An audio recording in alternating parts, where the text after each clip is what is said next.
Si vous faites vraiment confiance à Dieu, personne ne peut continuer à vous maltraiter pour longtemps. Restez avec nous dans Jouissez de votre vie.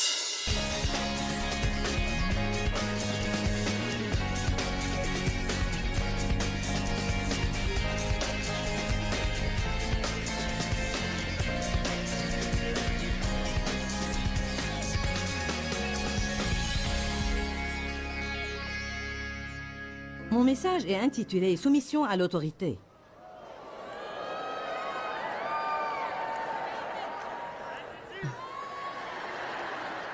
Avons-nous des personnes entêtées ici ce soir? Maintenant, je veux que vous soyez honnêtes. Avons-nous des personnes ici ce soir qui ont un côté rebelle en elles et n'aiment pas tout bonnement que quelqu'un leur dise ce qu'elles doivent faire? Alléluia. Je ferais mieux de lever la main. Amen. Sérieusement, je veux vous dire que je crois que nous sollicitons plus de problèmes diaboliques dans notre vie que nous ne pourrons jamais imaginer quand nous nous rebellons contre l'autorité. Non seulement l'autorité de Dieu quand il nous dit des choses et nous nous rebellons contre lui, mais aussi l'autorité établie que Dieu met autour de nous. Partout où nous allons, nous nous heurtons à l'autorité. Un panneau de limitation de vitesse est une autorité. Un panneau de stationnement interdit est une autorité. Un panneau parking pour handicapés seulement est une autorité. Beaucoup de gens croient à tort que ces choses ne signifient pas vraiment grand-chose, mais je peux vous dire que je crois que des tas de gens souffrent de beaucoup de manques, de beaucoup de pauvreté, même de beaucoup de maladies et de toutes sortes de problèmes dans leur vie, simplement parce qu'ils tolèrent un esprit de rébellion et leur attitude est « personne ne va rien me dicter ». Nous devons parler de ça ce soir. La Bible dit dans Philippiens 4,13 « Je puis tout par le Christ qui me fortifie ». Par conséquent, je crois que nous pouvons apprendre à nous soumettre à l'autorité par la force et la puissance du Christ. Je ne voulais rien avoir à faire avec la soumission, car j'ai été maltraité dans mon enfance, surtout par les hommes. J'ai été abusé non par un seul homme, mais par plusieurs.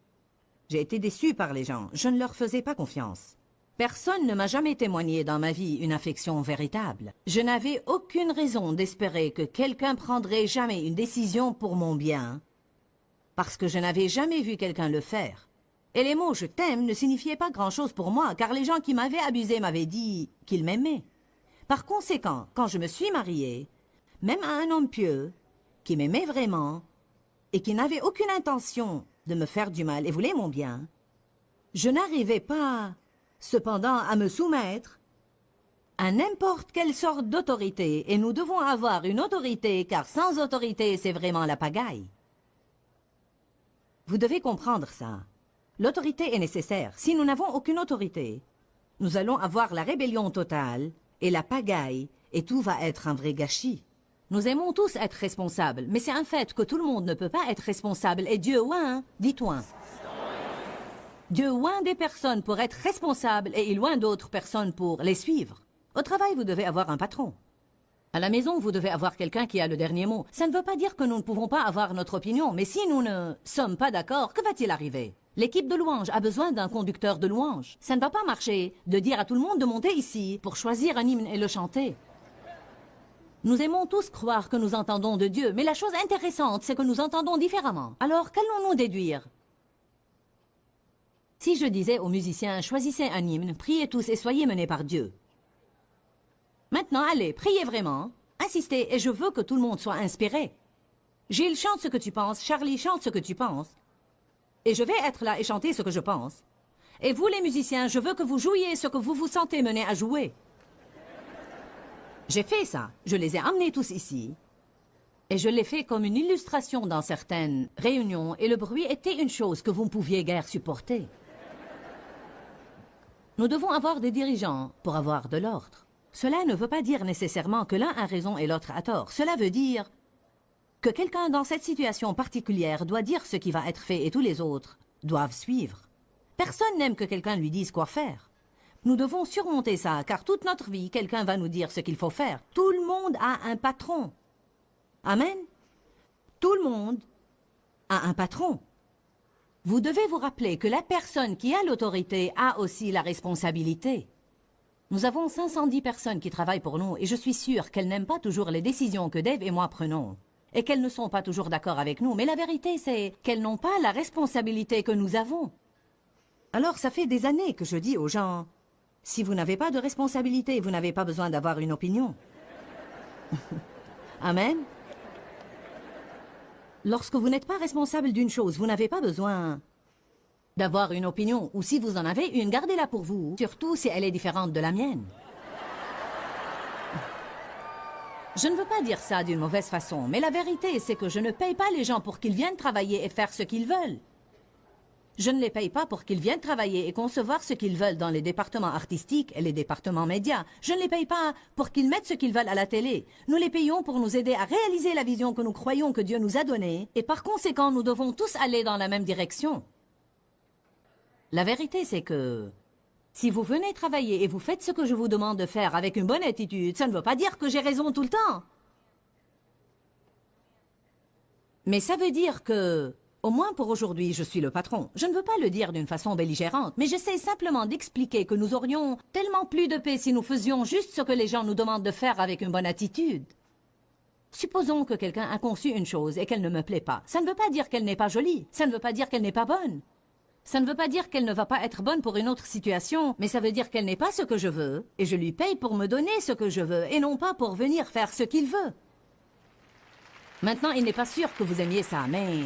C'est vrai pourtant, savez-vous quoi? Nous n'aimons pas entendre ça de quelqu'un d'autre. Mais si vous étiez dans ma position ou dans la position de quelqu'un d'autre qui est dans une position pareille, vous auriez senti exactement la même chose. Voilà le problème. Certains d'entre vous sentent qu'ils sont appelés à être des dirigeants. Certains sont loin pour être des dirigeants. Certains sont peut-être destinés à être des dirigeants. Si vous n'apprenez jamais à vous soumettre à une autorité, vous n'allez jamais pouvoir occuper un poste de responsabilité. Là où vous êtes dans votre vie en ce moment est un endroit pour vous tester. Et si vous ne passez pas le test là où vous êtes, vous n'arriverez pas à l'endroit où Dieu veut vous prendre. J'ai dû apprendre à me soumettre à l'autorité avant que Dieu ne m'ait donné un poste de responsabilité. Et je peux vous dire que je n'ai absolument pas aimé ou été d'accord avec tout ce que mon autorité me demandait de faire. Et j'ai dû apprendre à travailler avec une bonne attitude et à garder ma bouche fermée, sans commérage, ni murmure, ni complainte, ni même rentrer à la maison pour murmurer et me plaindre à mon mari, car Dieu est finalement arrivé au point où il m'a dit « Il ne s'agit pas de la personne à laquelle tu te confies, ce sont les mots qui causent les dégâts. » Nous pensons parfois « Eh bien, je peux rentrer à la maison et murmurer à mon mari, ou je peux le dire à mon ami intime, car je sais qu'ils ne vont pas le raconter à quiconque. » Mais ce n'est pas ce dont il s'agit de l'attitude. Et tant que cette attitude est là, il n'y a pas alors de vraie soumission. La soumission, ce n'est pas une comédie que nous jouons. C'est une attitude que nous adoptons. C'est une attitude de cœur. Je peux faire ce que quelqu'un me demande de faire et pourtant être très rebelle. Je peux même le faire en simulant un sourire sur le visage. Allez, je vais parler à quelqu'un ce soir. Je vous dis tout ça pour votre bien. Je n'ai pas choisi ce message parce que je voulais m'insurger contre tout le monde. Je crois vraiment que les gens se font du mal à eux-mêmes avec leur attitude rebelle. Je vais vous dire la vérité. Dans la société où nous vivons, c'est un problème majeur. Personne en ce moment ne veut que quiconque lui dise quoi que ce soit. Le problème va en s'aggravant et en s'aggravant et en s'aggravant tout le temps. Il est dans les enfants avec leurs parents. Il est dans les employés avec leurs patrons. Il est surtout dans l'autorité spirituelle. Les gens ne veulent pas que leurs responsables spirituels leur disent quoi que ce soit. N'essaye pas de me corriger. Et si tu le fais, je vais aller dans une autre église. Ce n'est pas bien. Si nous n'acceptons pas la correction, nous ne pourrons jamais être dirigés. La Bible dit que seul l'insensé dédaigne l'instruction. Nous devons le lire 1000 fois. Seul l'insensé dédaigne l'instruction. Nous devons opter pour la correction. Je dis toujours aux gens au travail, car étant dans ma position actuelle, je dois m'occuper de choses tout le temps. Dave gère l'argent et il gère notre programme et gère des choses comme ça. Et bien sûr, il a affaire aux gens, mais Les gens relèvent plutôt de moi, alors je m'occupe de ce genre de choses tout le temps, tout le temps, tout le temps. Je dis aux gens, s'il vous plaît, ne considérez pas la correction en tant que telle. Ce n'est pas une correction, c'est une direction. Je ne vous dis pas que vous avez quelque chose qui ne va pas. J'essaie simplement de vous dire comment j'aimerais faire la chose. Amen.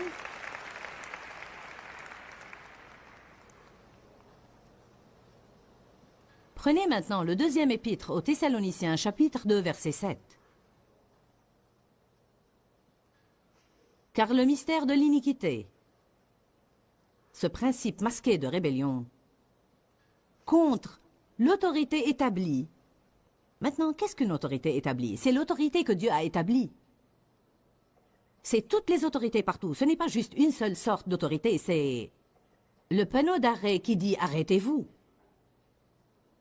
C'est le panneau de limitation de vitesse qui dit « n'allez pas plus vite que ça ». C'est la pancarte de l'épicerie, du parking qui dit « prière de remettre votre chariot à sa place initiale après avoir fini ». Dieu soit loué, je ne veux pas prendre le temps de remettre mon chariot à sa place. Je vais le laisser dans le parking et peu importe ce que vous en pensez. Vous portez préjudice aux bénédictions sur votre vie. Eh bien, tout le monde le fait. Vous n'êtes pas tout le monde. Vous êtes un enfant de Dieu et vous êtes un représentant de Dieu. Vous êtes un ambassadeur de Dieu. Allons-nous jamais comprendre qu'en tant que chrétiens, nous n'avons pas le droit de nous comporter comme tout le monde et faire ce que le monde fait? Normalement, je ne dépasse pas la limite de vitesse, mais je suis en retard pour l'église. Maintenant, est-ce que c'est logique? Que quelqu'un me dise, est-ce que c'est logique? Je sais que je ne dois pas me garer dans l'espace des handicapés, mais je dois entrer dans l'église et prendre ma place. Allez. Alléluia. Il y a une autorité établie. Je veux dire, nous nous heurtons probablement à différents types d'autorité, peut-être 200 fois par jour. Si vous entrez dans un immeuble et que certains sièges sont barrés avec une corde, et cette corde veut dire « ne vous asseyez pas ici », il y a des gens qui enlèvent la corde. Je vais m'asseoir ici quand même. Rébellion. Puis vous vous demandez pourquoi vous n'avez pas votre percée et votre miracle. Vous vous demandez pourquoi aller à l'église et écouter la parole, puisque ça ne vous sert à rien. Allez maintenant. Car le mystère de l'iniquité, ce principe masqué de rébellion contre l'autorité établie, agit déjà dans le monde. Mais il est retenu et il faut seulement que celui qui le retient encore ait disparu. Et alors apparaîtra l'impie, l'antéchrist. Alors il dit que l'esprit de l'iniquité est l'esprit de rébellion. Et maintenant, il identifie l'impie en disant que c'est l'antéchrist. Et ce que j'essaie d'expliquer, c'est que lorsque nous agissons dans la rébellion, nous n'agissons pas sous l'esprit de Dieu, mais nous agissons sous un esprit antéchrist. Dites à votre voisin, c'est sérieux. Il n'y a pas une personne dans ce bâtiment qui n'a pas besoin de ce sermon. Chacun d'entre nous en a besoin, et je serais bien étonné si chaque personne ici n'avait pas une certaine rébellion à un certain niveau. 1 Pierre 5,6 que nous n'avons pas à ouvrir dit « Humiliez-vous sous la puissante main de Dieu ». Humiliez-vous sous la puissante main de Dieu afin qu'il vous élève au temps convenable, vous exalte, vous promouvoie et vous accorde de plus grandes bénédictions. Eh bien, être sous la puissante main de Dieu signifie presque toujours être quelque part sous une certaine forme d'autorité humaine que vous auriez probablement préféré ne pas avoir. Amen. Qui a une certaine autorité dans sa vie avec laquelle il a une vraie lutte? Vous avez du mal à être d'accord avec ces personnes? Vous luttez pour ne pas les gifler? Que personne de ceux qui travaillent pour moi ne lève la main.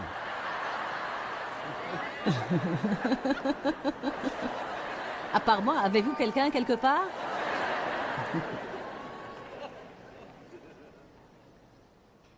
Le mot soumission est défini comme céder à un autre, capituler devant la volonté ou l'opinion de quelqu'un d'autre, se retirer, se désister, reculer, et j'aime ça, se rendre. Savez-vous quoi? Nous devons devenir bien meilleurs rien qu'en disant « D'accord, je vais être en accord avec toi, car beaucoup de choses à propos desquelles nous nous disputons ne changent rien. Dieu parlait à mon cœur ces derniers temps. Choisis tes batailles, Joyce. Il y a des choses pour lesquelles je dois combattre et des choses pour lesquelles je dois même faire la guerre, car elles sont si importantes que je dois tenir bon et les faire. Mais beaucoup de choses au sujet desquelles nous luttons et discutons et nous nous fâchons, beaucoup de choses à propos desquelles nous causons des problèmes ne sont même pas une bataille qui en vaut la peine. Allez maintenant, nous avons besoin d'entendre ça. Elles n'en valent pas la peine, laissez-les tomber, capitulez, laissez Dieu être Dieu et dites, Dieu, je vais te faire confiance, que si je dois avoir ça, tu es assez grand pour me l'apporter. Je vais te faire confiance, Dieu, que si j'ai raison, tu es assez grand pour le prouver à tout le monde. J'en ai assez d'essayer de prouver à tout le monde que j'ai raison et que je suis ceci et que je suis cela et que je suis autre chose. Laissons Dieu être Dieu et laissons-le établir la justice dans notre vie. Je vais vous dire une chose certaine. Dieu s'occupera de moi mieux que n'importe qui de mes employés. Je préfère qu'il prie pour moi et qu'il se fie à Dieu, parce que Dieu va agir en moi, et je vais l'écouter quand il va agir en moi. Dieu agira en vous, et Dieu s'occupera de vos ennemis, car il a promis d'être votre justificateur. Il dit, je le revaudrai à tes ennemis. J'établirai la justice dans ta vie et je t'accorderai une double récompense, une double bénédiction pour tes anciens ennuis. Mais tu dois arrêter d'essayer de te protéger et d'obliger tout le monde à bien te traiter et d'obliger tout le monde à faire ce que tu veux qu'il fasse. Et tu dois prendre une décision. Je vais me soumettre à l'autorité avec une bonne attitude parce que c'est la volonté de Dieu. Et je vais faire confiance à Dieu que si je m'humilie sous sa puissante main, il va m'exalter au temps convenable. Puis-je vous dire un secret? Si vous faites vraiment confiance à Dieu, personne ne peut continuer à vous maltraiter pour longtemps. Quelqu'un a besoin de bien assimiler ça tout au fond de lui. Si vous faites vraiment confiance à Dieu, personne ne peut continuer à vous maltraiter pour longtemps. Mais si vous continuez à essayer de les obliger à bien vous traiter, vous allez être laissé seul pour combattre vos propres batailles. Car Dieu dit en fait, ou bien c'est toi qui vas le faire, ou bien c'est moi. Et si tu vas y toucher, je vais reculer là et attendre que tu finisses. Mais laisse-moi savoir quand tu auras fini. Ce qui arrive lorsque nous essayons de nous occuper des gens, c'est qu'ils ne s'améliorent pas, ils deviennent pires. L'avez-vous jamais remarqué? Plus vous attaquez quelqu'un, plus vous essayez de l'empêcher de faire quelque chose, et plus il fait cette chose que vous essayez de l'empêcher de faire. Ça ne nous rend-il pas fous? Absolument. Humiliez-vous sous la puissante main de Dieu. Allez à Romains 13.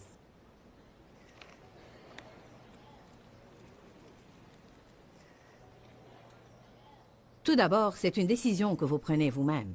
Tout d'abord, vous devez décider que ce que je dis ce soir est vraiment important. Et croire que cela crée des problèmes et des ennuis dans votre vie. Et que vous devez prier et vous repentir et confesser et dire à Dieu, j'avais eu une attitude rebelle dans cette situation ou cette situation, et je veux vraiment changer. Tout d'abord, pardonne-moi Dieu. Deuxièmement, je veux changer. Je veux que tu m'aides. Ça ne va pas arriver rapidement, mais si vous êtes prêt à changer, Dieu va œuvrer avec vous et va emmener un changement. Mais devenir soumis, maintenant écoutez-moi bien. Combien d'entre vous veulent être un doux petit mouton soumis? Bon, écoutez ce que je veux dire.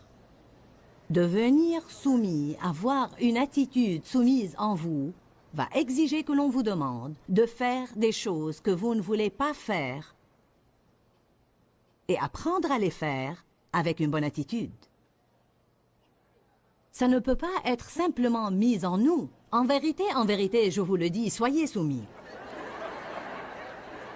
Ça ne va pas marcher.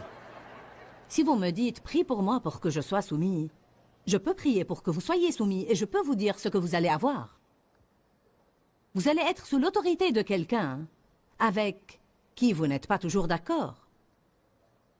Vous pensez peut-être qu'il ne vous traite pas toujours bien, ou bien vous pensez qu'il ne prend pas de bonnes décisions, mais si vous voulez apprendre à être soumis, vous devez apprendre à être soumis à cette personne avec une bonne attitude. Quand Dieu a commencé à s'occuper de moi en tant que femme s'adaptant à son mari, j'ai pensé que j'allais mourir. Je vais juste vous dire la vérité. Je vous dis la vérité, la rébellion est le démon le plus fort et le plus méchant. La rébellion va juste vous déchirer d'un bout de votre chair à l'autre. J'étais très rebelle car il y avait des tas de choses qu'on m'imposait que je ne voulais pas dans ma vie. Il y avait des tas de choses qu'on me faisait que je n'aimais pas. J'étais obligée par les personnes qui m'avaient abusée à faire des choses que je n'aimais pas. Et je me suis promise 1 million de fois, quand je serai partie d'ici, personne ne me dira jamais ce que je dois faire de nouveau. J'avais littéralement fait une convention avec moi-même, qui n'était pas une bonne convention. J'avais convenu avec moi-même de m'occuper de moi-même et de ne jamais faire confiance à quelqu'un d'autre.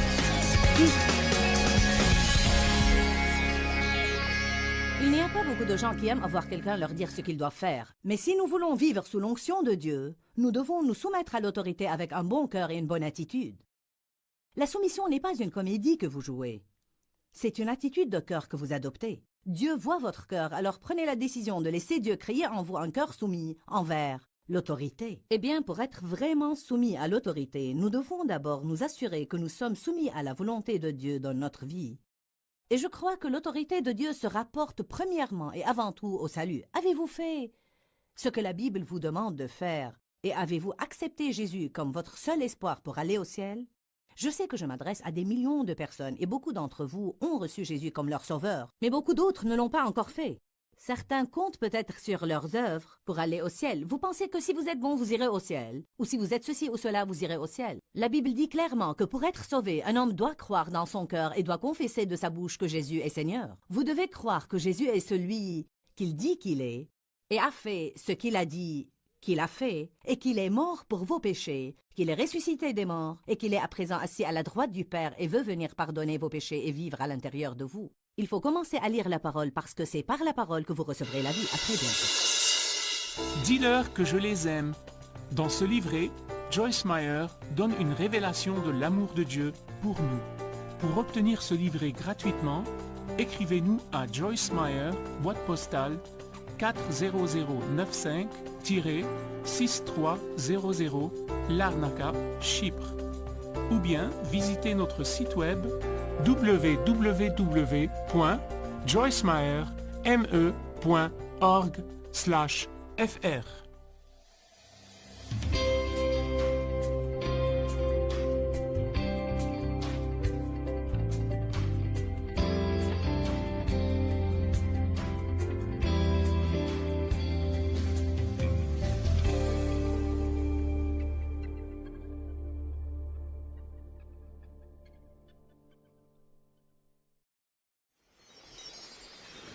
Si nous apprenons à nous soumettre en faisant confiance à Dieu, que nous n'allons pas être maltraités, Dieu apportera des bénédictions dans notre vie. Restez avec nous dans Jouissez de votre vie.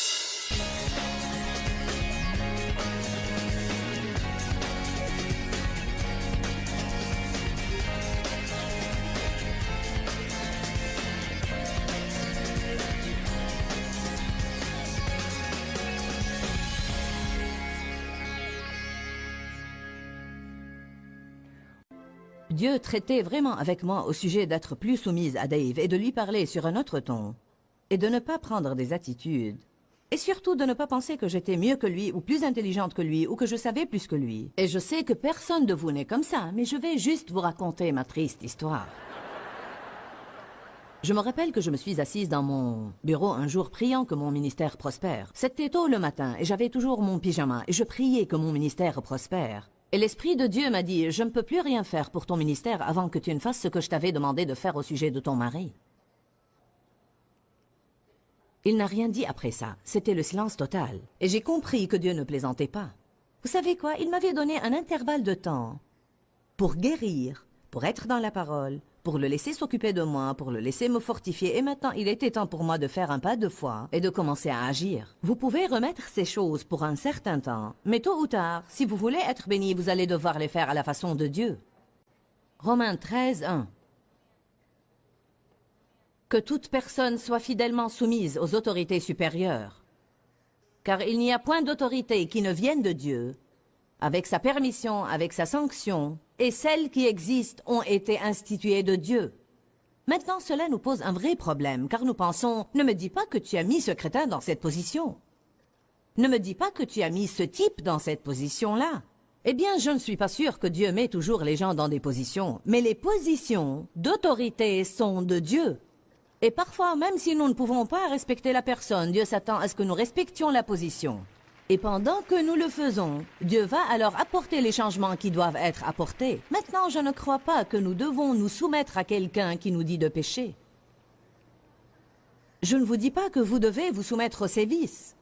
Je ne vous dis pas également de devenir un paillasson pour tous ceux qui veulent vous marcher sur les pieds. Il y a un temps pour l'affrontement. Il y a des moments où vous devez prendre position et où vous devez affronter et dire non, je ne vais pas faire ça. Je raconte souvent une histoire sur un patron que j'avais, qui m'avait demandé de faire une chose depuis environ une trentaine d'années et qui n'était pas honnête et qui aurait troublé ma conscience si je l'avais faite. En fait, il voulait que je dise à un client à qui nous devions de l'argent que nous ne lui devions pas cet argent, alors que je savais qu'on le lui devait. Quand il m'a demandé de faire ça, je suis rentrée chez moi et j'étais tourmentée toute la nuit. Et l'Esprit de Dieu me disait tout le temps, tu ne peux pas faire ça, tu ne peux pas faire ça, tu ne peux pas faire ça. Mais je ne voulais pas perdre mon travail. Je ne voulais pas revenir au travail et dire, je suis désolée, mais je ne peux pas vous aider à faire ça. Dieu m'a donné la grâce de revenir le lendemain et lui dire, je ne peux pas faire ça. Je sais que vous ne pensez pas comme je pense, je suis une chrétienne. Et je ne me sens pas capable de faire ça. Je sens comme si je volais l'argent de cette personne. Désolée, mais je ne peux pas le faire. Je ne veux pas perdre mon travail, mais même si je dois le perdre, je dois faire ce que je crois être correct. J'ai senti que j'allais être renvoyée ce jour-là, mais à la fin de la journée, il m'a dit « Eh bien, envoie un chèque à ces gens, retourne-leur argent. » J'ai fini par être honorée dans ce travail. Je n'arrêtais pas d'être promue et promue et promue, jusqu'à ce que personne dans le bureau n'avait plus d'autorité que moi, hormis le propriétaire. Je vous le dis, si vous faites les choses à la façon de Dieu, il va vous bénir. Maintenant, dans ce cas, je devais ne pas me soumettre à mon patron, car sinon j'aurais dû aller à l'encontre de l'autorité de Dieu pour le faire. Amen? Oui, il y a un moment où nous devons tenir tête aux choses, mais vous savez, la plupart des choses, maintenant écoutez-moi et soyez honnêtes, la plupart des choses pour lesquelles nous faisons une histoire ne sont pas vraiment dues à ce que quelqu'un nous maltraite.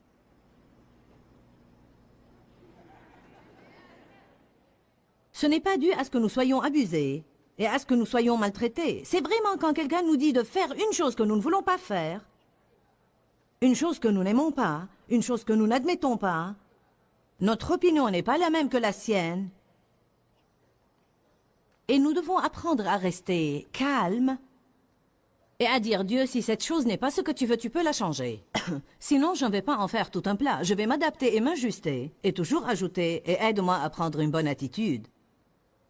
Car si nous nous soumettons à l'autorité de quelqu'un avec une mauvaise attitude et qu'en coulisses nous faisons des commérages à son propos, ce n'est pas une soumission pieuse.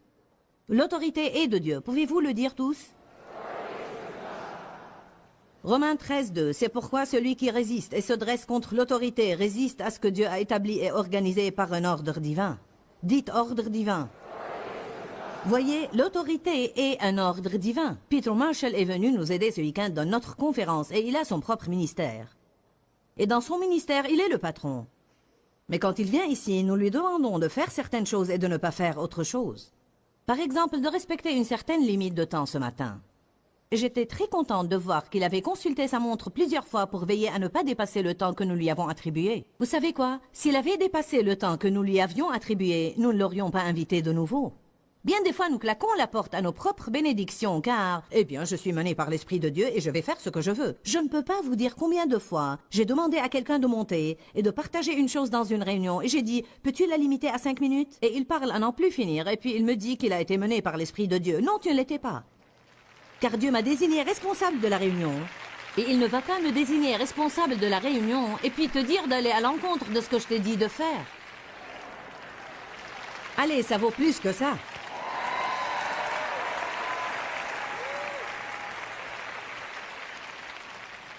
Quelqu'un peut faire une erreur et se laisser emporter et s'exalter dans le Seigneur et dépasser le temps, mais ce n'est pas de ça que je parle. Je ne parle pas d'être légaliste et rigide. Je parle de ne pas prendre une attitude. Dites l'un à l'autre, débarrasse-toi de l'attitude. Certains d'entre vous ont l'air d'être malades. Honnêtement et sincèrement, parfois quand je prêche des messages comme ça, c'est presque comme si je voyais des personnes devenir livides. Pourquoi? Parce qu'elles savent qu'elles ont été coincées. Ce n'est pas en raison de ce que Joyce Meyer se tient là pour vous dire. C'est la parole de Dieu pour vous ce soir. Une parole dite à propos. Pourquoi? Parce que Dieu vous aime et il a un bon plan pour votre vie. Et il veut vous bénir. Dieu veut libérer des bénédictions radicales dans votre vie. Il veut que vous ayez la paix. Il veut que vous ayez la joie. Dieu veut augmenter l'onction sur votre vie. Eh bien, j'étais contente que Peter Marshall ait fait ce que je lui avais demandé de faire avec une bonne attitude. S'il faisait quelque chose dans son ministère, s'il montait une conférence et me demandait de venir, nous aurions alors ce qu'on appelle une inversion de rôle. Et je n'aurais pas été capable de me tenir ici si je ne pouvais pas aller à sa conférence et le laisser me demander de faire ou de ne pas faire quelque chose. Et si je ne me soumettais pas à son autorité alors, je serais en rébellion. Vous pouvez être dans un endroit et occuper un poste de responsabilité, et vous pouvez aller ailleurs et avoir rapidement à vous ajuster, à vous soumettre, et nous devons apprendre à faire ça. Nous devons arriver à un point. Watchman Nee dit chaque croyant doit être capable d'entrer dans un immeuble, d'entrer dans une chambre, et la première chose qu'il doit faire, dit-il, c'est de localiser dans son esprit qui est le responsable dans cette chambre et de prendre immédiatement une décision. Je vais me placer sous son autorité. Nous ne comprenons pas qu'il y ait un filet de sécurité pour nous lorsque nous nous soumettons. Si nous apprenons à nous soumettre en faisant confiance à Dieu, que nous n'allons pas être maltraités, Dieu apportera des bénédictions dans notre vie.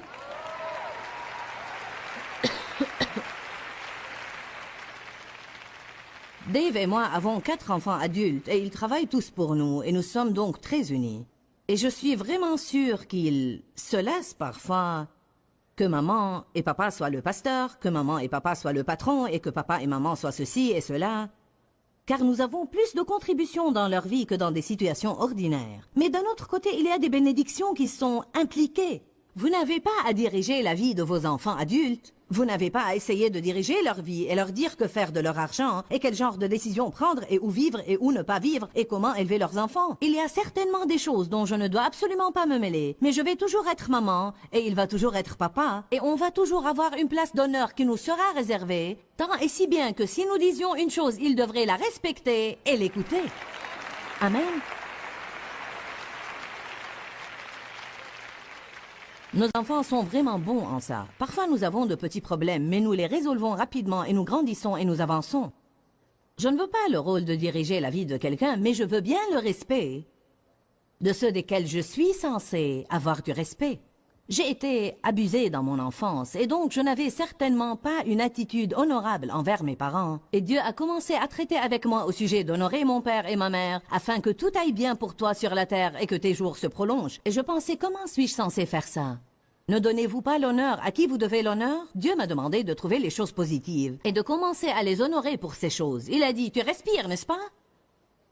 Ils t'ont envoyé à l'école, ils t'ont habillé, ils t'ont nourri, tu es en vie.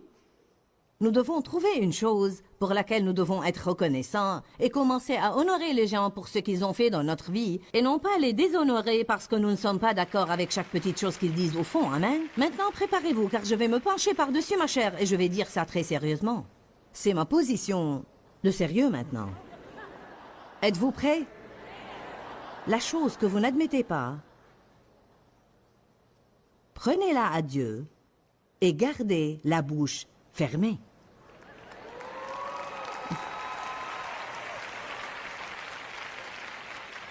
Ce dont je parle ce soir est probablement une des choses les plus difficiles que n'importe quelle personne puisse apprendre à faire, surtout pour quelqu'un qui a n'importe quelle sorte de rigueur dans sa personnalité.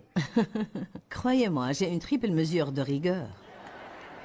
J'ai une opinion définie, une opinion absolument définie à propos de tout. Amen. J'ai une belle-fille qui est vraiment accommodante, et ma secrétaire est vraiment accommodante, et j'ai un beau-fils qui est vraiment accommodant. Et vous leur dites, où aimeriez-vous manger? Oh, peu importe. Moi, ça m'importe où je vais manger. Je sais exactement où je veux aller. Et si vous ne voulez pas aller là où je veux aller, alors je vais y aller toute seule. Car j'ai des endroits où j'aime manger. Ils font le café de la façon que j'aime, et ils ont la salade que j'aime, et ils ont le poisson que j'aime. Et Dave va dire, je préfère ne pas y aller ce soir, et ma chair fait ouh. Mais Dieu merci, je ne marche plus selon la chair. Amen. Par la grâce et la miséricorde de Dieu, je marche selon l'esprit. Même prendre une gentille attitude soumise envers une chose pareille, été difficile pour moi. Si j'ai pu apprendre à être soumise, tout le monde peut apprendre à être soumis. Vous n'avez même pas besoin d'être d'accord.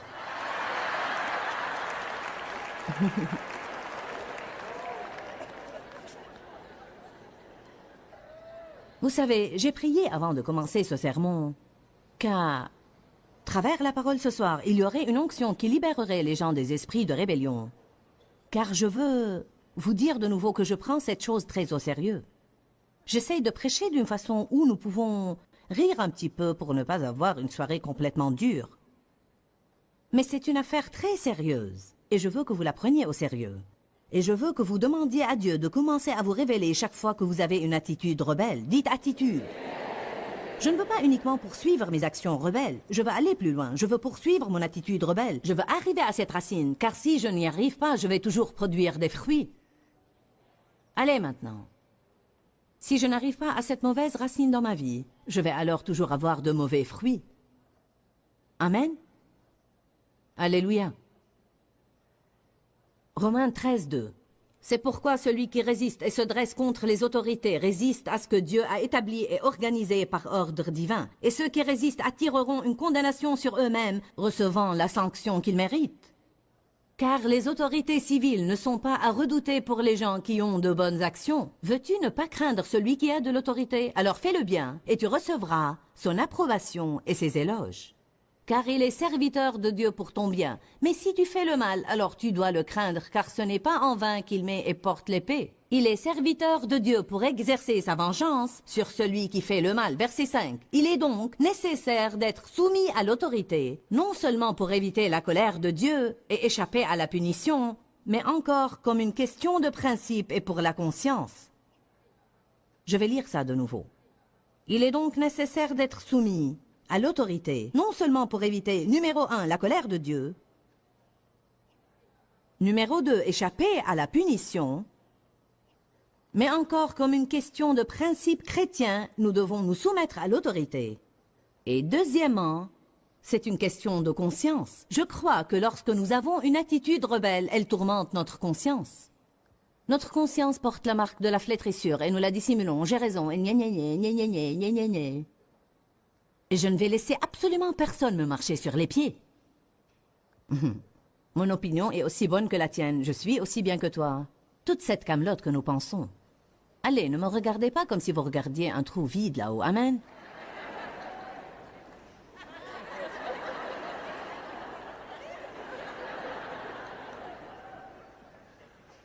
Dieu veut nous bénir. Eh bien, tu ne sais vraiment pas à qui j'ai affaire, Joyce. J'ai quelqu'un dans ma vie qui ne me traite pas bien et je ne crois pas que ce que tu dis est correct. Aimeriez-vous prendre un petit tour avec moi à 1 Pierre 2? Je n'ai pas besoin de me tenir ici pour vous convaincre, car la parole le fera.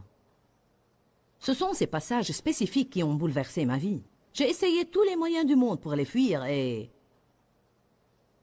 ma chair s'enfuyait effrayée. Car nous savons que quand nous commençons à nous soumettre à l'autorité, nous n'allons pas toujours faire à notre idée. Et c'était une pensée épouvantable pour moi. 1 Pierre, chapitre 2, verset 18. Vous qui êtes serviteurs dans les maisons, soyez soumis à vos maîtres. Changeons ça au langage d'aujourd'hui. Vous qui êtes employés, soyez soumis à vos patrons avec tout le respect qu'il faut. Dites tous respect. Combien d'entre vous savent que si nous faisons des commérages dans le dos de quelqu'un, nous ne lui témoignons pas de respect?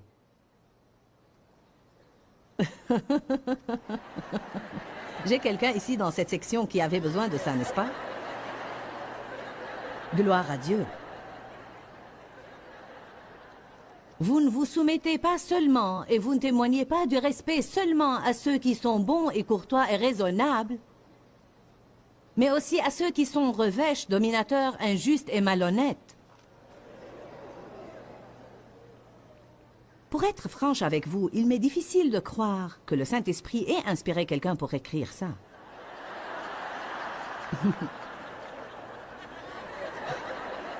Maintenant, ce n'est que le début. Car nous sommes regardés d'un œil favorable, nous sommes appréciés, acceptés et dignes de remerciements, si comme devant Dieu, en d'autres termes, si vous le faites pour Dieu, vous supportez les afflictions d'une souffrance injuste. Bon, cela plaît à Dieu. C'est une grâce auprès de Dieu, quand par égard pour Dieu, je suis prête à supporter l'affliction d'une souffrance injuste avec une bonne attitude, ce qui veut toujours dire garder ma bouche fermée.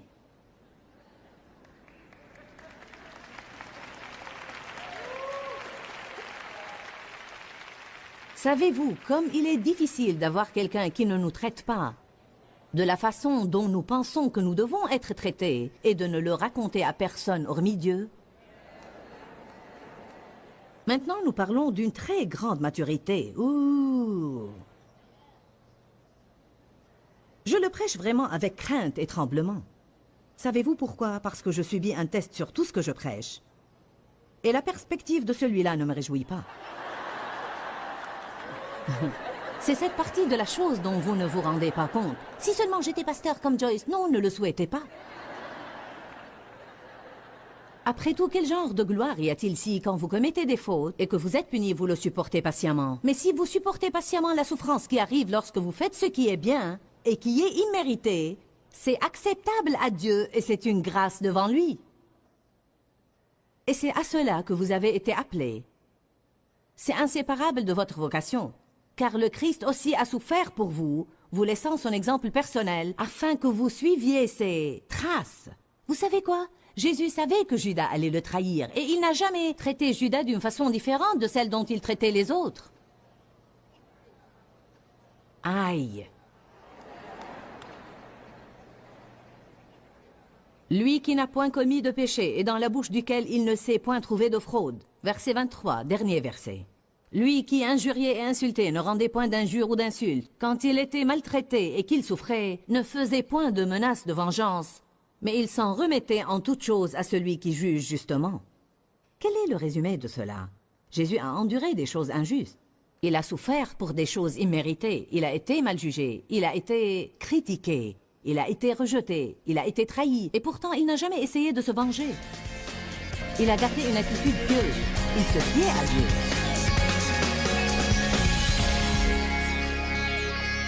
Il n'y a pas beaucoup de gens qui aiment avoir quelqu'un leur dire ce qu'ils doivent faire. Mais si nous voulons vivre sous l'onction de Dieu, nous devons nous soumettre à l'autorité avec un bon cœur et une bonne attitude. La soumission n'est pas une comédie que vous jouez. C'est une attitude de cœur que vous adoptez. Dieu voit votre cœur, alors prenez la décision de laisser Dieu créer en vous un cœur soumis envers l'autorité. Eh bien, pour être vraiment soumis à l'autorité, nous devons d'abord nous assurer que nous sommes soumis à la volonté de Dieu dans notre vie. Et je crois que l'autorité de Dieu se rapporte premièrement et avant tout au salut. Avez-vous fait ce que la Bible vous demande de faire? Et avez-vous accepté Jésus comme votre seul espoir pour aller au ciel? Je sais que je m'adresse à des millions de personnes et beaucoup d'entre vous ont reçu Jésus comme leur sauveur. Mais beaucoup d'autres ne l'ont pas encore fait.